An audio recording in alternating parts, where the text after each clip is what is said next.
Out the tower.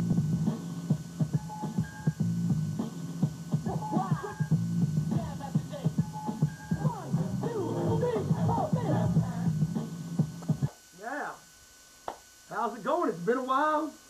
You know, we never took this tact in life, but you're here live on the interview show that everybody knows. It's erickrassle. I interview all the great ones, and Boardwalk, Erick Cheatham, you are a great one, and how you doing, buddy? Yeah. Yeah, man, it's glad to be here. I'm glad you got me on the show today. You know, I'm feeling good. Yeah, definitely. And, you know, a lot of the fans have had a lot of questions in this interview, so we just want to get right to it. Who were some of your bigger influences in hip-hop growing up?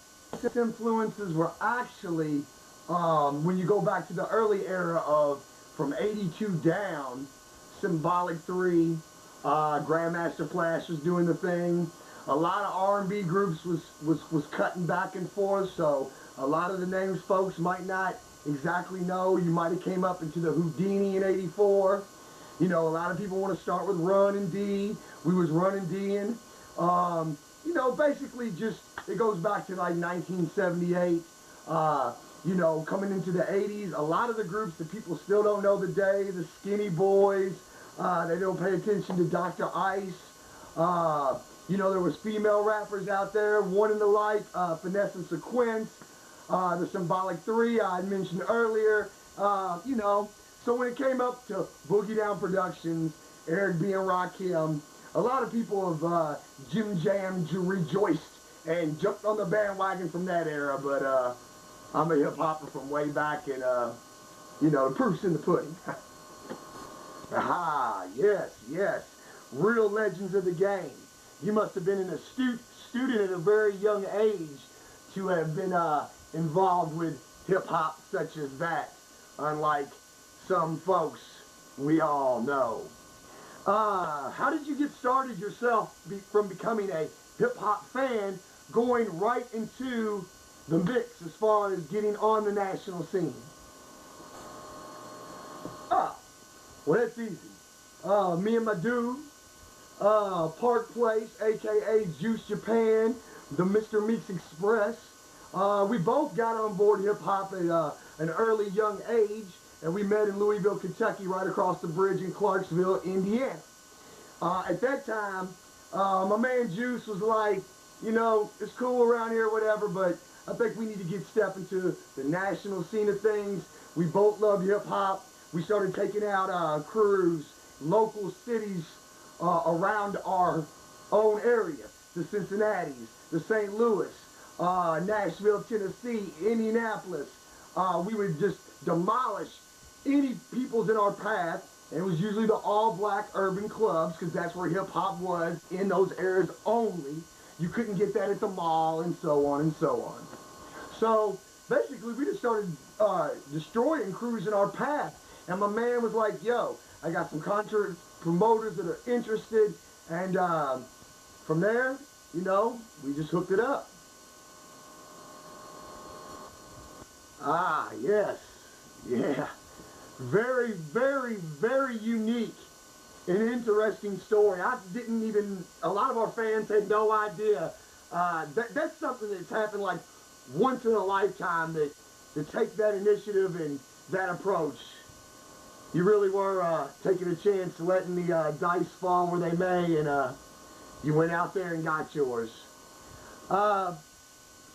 What did your hometown, you know, what was going on then compared to now in Louisville, Kentucky, basically hip-hop wise? Could you explain that to the fans? Because I think sometimes they get a misconception of how the real hip-hop legacy and the way that it all came about in the city of Louisville, Kentucky. Explain that to the fans.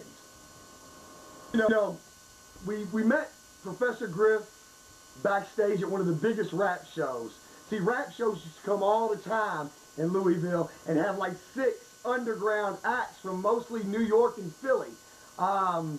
Didn't ever see any of these new hip-hoppers like the top 10 list was talking about earlier.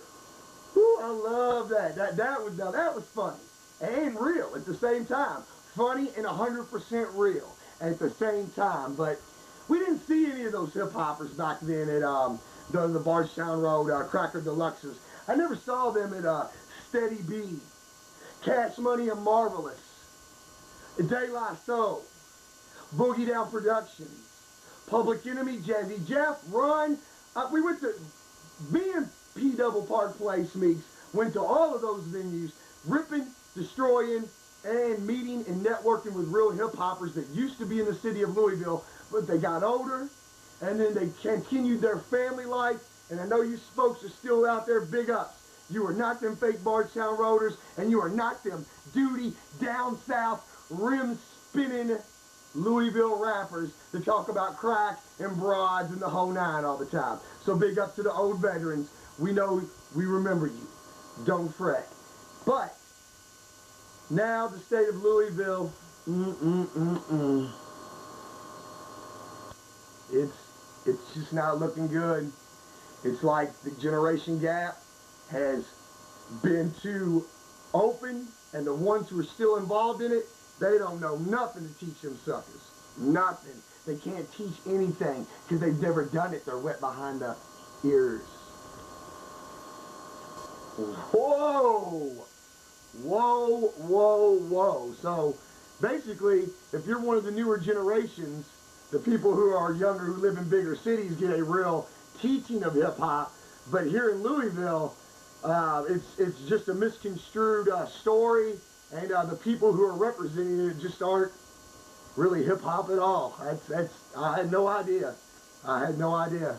So, well, Big E, what's your plans for the future? What do you have going on now? Because a lot of people say you live in the past and you represent the real art form, like you said, and you want to keep that alive and the teachings of that. But what do you got going on now?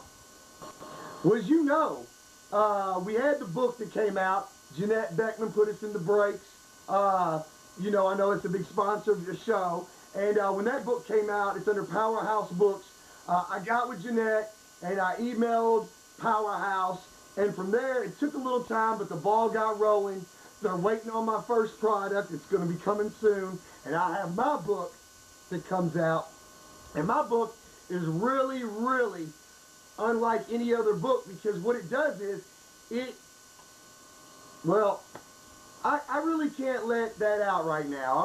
I'm not going to give into that and let that out, because we got some beat biters, don't stop takers out in the audience area, and I know that they're looking through that eye of the camera. Just hope that they actually bought the camera and it wasn't one that they got a surrogate daddy to buy. But anyways, for all you fake hip-hoppers and what can I say, everybody else who knows, I love me some Louisville, Kentucky people that are real. There's a lot of them out there. Check my Facebook account. Check my Stick'em show. Don't forget about Juice Japan Sports. That's the show to watch. We've got big sports knowledge, and basically we've just been getting paid. That's right. Let's give it up for my guest, Boardwalk, Erick from Boardwalk and Park Place. You know the rest. They ran Louisville and continue. Their opinions are valid, and I guess the guy's paid. Let's give it up for him. Thanks for having me on your show. And you people can get used to a lot of me in the upcoming days and weeks. Go Big D, UK, Flavorful Sports, Saturday, U of L, down by way more than the point spread. And we, come on back anytime. Come on back and see us anytime, brother. We'll be right back to close the show after these messages. Stay tuned.